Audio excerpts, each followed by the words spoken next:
Hello everyone, কেমন আছো সকলে? আজকে অনেক দিন পর আবার একটা মিনি ব্লগের ভিডিও নিয়ে হাজির হলাম। আর আজকে থেকে শুরু করলাম আরেকটা ট্রিপের ভিডিও। তো প্রথমেই বলি, দিনটা ছিল 21শে এপ্রিল। আমার চোখ মুখের অবস্থা খুবই খারাপ, কারণ এই সময় আমরা সারা রাত প্রায় ঘুমাইনি। আর ভোরবেলা আমরা কিন্তু সমস্ত কিছু নিয়ে বেরিয়ে পড়েছি ঘুরতে যাওয়ার উদ্দেশ্যে। আর আজকের থেকে যে ট্রিপের ভিডিওটা শেয়ার করব সেটা হচ্ছে আমাদের 21শে এপ্রিল পুরী ট্রিপের ভিডিও। ইতিমধ্যে তোমরা আমাদের শান্তিনিকেতন, দাওয়াইপানি, দার্জিলিং প্রচুর ট্রিপের ভিডিও পেয়ে গেছো শর্টসে, এবং তার সাথে বড় ভিডিওতেও কিন্তু আমি ছাড়ছি। আর এতদিন পর আবার আজকে শুরু করলাম আমাদের পুরী ট্রিপের ভিডিওটা। তো আজকে থেকে তোমরা আমাদের পুরী ট্রিপের ভিডিওগুলো দেখতে পাবে। তো আমরা 21শে এপ্রিল ভোরবেলা আমাদেরই ঠিক করা একটা দাদার গাড়িতে উঠে পড়েছিলাম, এবং এই দাদাটির ফোন নাম্বার আমাদের কাছে থাকে, এনাকে বুক করতে হয় না, যার জন্য এনাকে আগে বলা থাকে, উনি সময় মতো চলে আসে।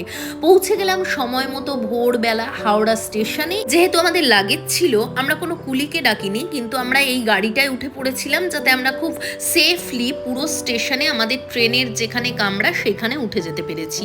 ব্রেকফাস্ট সেরে নিয়েছিলাম, তারপরে ট্রেনের মধ্যে মাঝখানে কোনো ভিডিও করা হয়নি। তারপরে একটা সময়ে আমরা পৌঁছে গেলাম পুরীতে। আর পুরী স্টেশনের বাইরে এসে বেশ একটা পজিটিভ ফিলিংস হচ্ছিল, যদিও এটা আমার প্রথমবার পুরীতে আসা।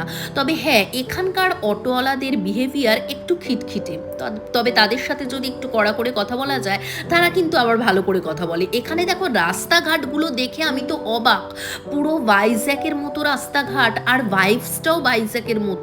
আমি তো অবাক হয়ে গেছি যে পুরীর কথা লোকে এত বলে, তো পুরো ভাইজ্যাক, কিন্তু ভাইজ্যাকের মতো এত ক্লিন একদমই নয়। ভাইজ্যাক ভীষণ ক্লিন, বলতে পারো 5th ক্লিনেস্ট সিটি হচ্ছে ভাইজ্যাক।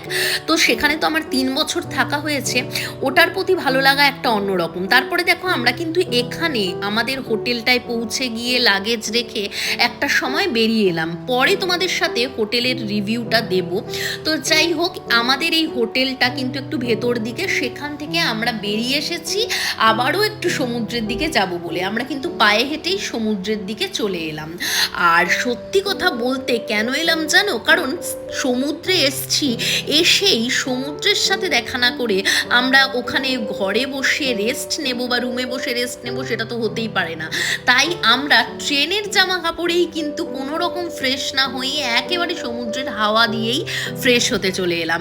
এরপরে কি হলো পরবর্তী ভিডিওতে অবশ্যই শেয়ার করব। ভালো লাগলে লাইক করো।